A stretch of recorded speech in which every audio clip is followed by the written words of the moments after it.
Ladies and gentlemen, boys and girls, children of all ages, Ravens flock, what's going on, everybody? Hope you guys are enjoying your day. Finally, I was waiting all day for this. I got some other stuff I'm working on, preparing for the season. I got predictions coming up, but today was supposed to be nothing but discussion in regards to the official 53-man roster. And I was waiting for the Ravens to drop it, but the Ravens take forever. They just dropped it not 10 minutes ago, and now we're here. So we are here to briefly discuss the 53-man roster. I'm not going to go over the whole roster. I plan to go live a little bit later on tonight to discuss the 53-man roster as a whole.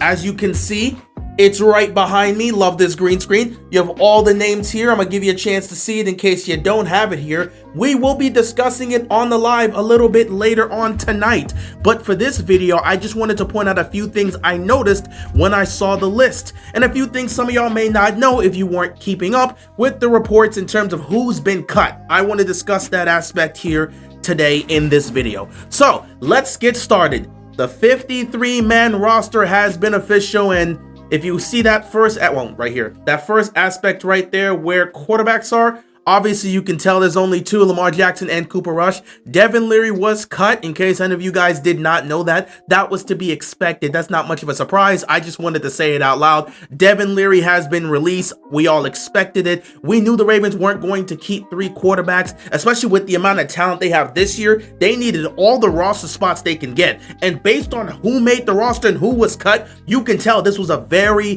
difficult process. So a few things I want to mention. Number one, Isaiah Likely made the 53-man roster. He will not be placed on IR.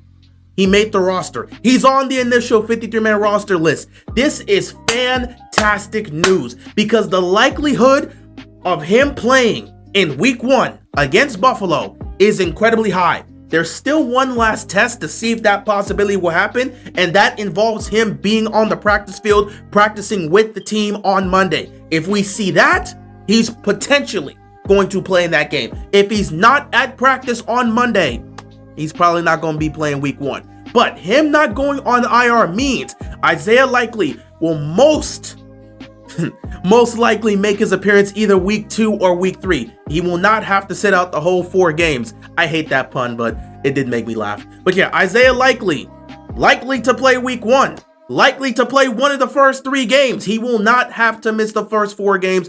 He will be out there within the first month of the season. Maybe week 1, we'll have to stay tuned and wait and see how things go with that aspect. Next up, the big 3 of discussion that all of us have been talking about all throughout training camp and preseason. These guys had shown up throughout training camp. They showed out throughout the preseason, and they clearly have a lot of talent and potential. And all of us saw that on display during the preseason games. We said the Ravens cannot afford to not have these guys on their roster. We were talking about it the other day too. I believed all 3 of them had done more than enough to make this roster, and I was hoping and praying that the Ravens would get these guys on their roster, keep them here, add them to the 53-man roster, because if they put those guys on the practice squad, they will be picked up within the same day they're added. So I am so happy that these 3 guys are on the 53-man roster. Ruben Lowry, Keon Martin, Jay Higgins. All 3 of these guys made the 53-man roster. Fantastic job. This has been one of, if not the strongest group of undrafted free agents we've had in quite some time. It's not often you can find 3 gems from your undrafted list. But we got 3 guys that showed out throughout the preseason, made plays, and have been consistently talked about and discussed throughout training camp because they've been doing nothing but balling out. They were balling out in practices, making plays, and they balled out throughout the preseason, made plays. They were the 3 most talked guys on that defense throughout the entire preseason. So we needed to see those 3 guys make the list. They made the list. They're on the team. They make the 53-man roster. Fantastic job. Wow. I thought one of them might have ended up in the practice squad because of how the numbers were going to work, But the Ravens definitely did make some tough decisions based on how the next moves that we're going to talk about occurred. So those 3 made the roster, but with those 3 making it, you know there's going to be some unfortunate circumstances for a few other individuals. And that leads to another aspect which kind of surprised a lot of people to see this. Beau Brade and Jalyn Armour-Davis were both cut from the team. They did not make the 53-man roster. This came as a surprise, especially for Armour-Davis, because Armour-Davis has been great throughout training camp, and Armour-Davis had really shown out throughout the preseason. Many believed he had done more than enough to showcase what he can do and showcase why he should be on the team. And let's be honest, Armour-Davis has been great. When he's on the field, when he's producing, when he has the opportunity to play, the guy is great. He's talented. He makes plays. He's great in coverage. The guy shows out when he's on the field. But this is a guy that's been on IR multiple times over his short career. He's a guy that has consistently dealt with injuries that have taken him out for long periods of time. Armour-Davis is talented. He's very talented. But that injury history of his is very concerning. And when you see some of these other guys that are balling out, like a Keon Martin, you feel at the end of the day, I can make it. I can make it without him. So it's unfortunate that he doesn't make the roster. And I could tell this was a tough decision. But those 3 undrafted players had to make the list, which means a few guys were going to be on the short end of the stick. Armour-Davis and Beau Brade were the 2 that really stood out and ended up being released. No one was really expecting that, especially with Armour-Davis, because it looked like he had done enough to make the roster.